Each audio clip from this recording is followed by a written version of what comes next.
Hello friends and followers. Well, I'm still trying to get the power amplifier back together, and I made the miscalculation of assuming that two little parts were bad. So there was a 1 UF capacitor, which I pulled out and measured it. It's just fine.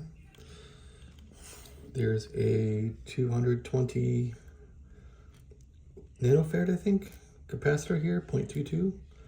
Tantalum that I pulled out, it was just fine. So those could have been left in, I suppose. And I didn't have the right parts, and so to get 1 UF, I had to add 2 .47s together, which were huge. To get, what was this one? .22, I put a .22 in, that's all I had, and it's a huge capacitor. So this is a real hack, and you don't want any long leads in these at all. So this is in total violation of Final Amplifier 101. But anyway, I'm not going to hack around in here anymore. I'm just going to put it back together, and I sure hope it still works. After all this rummaging around in here,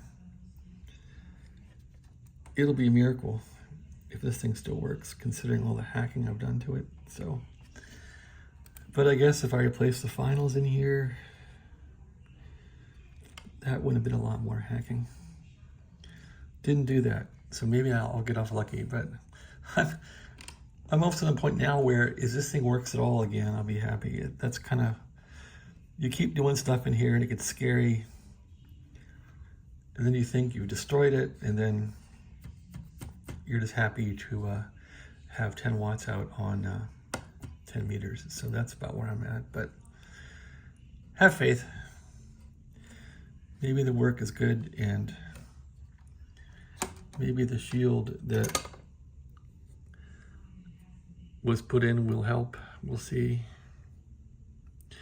I definitely want to solder a few more high current points, like this big choke here. I want to solder this thing in better.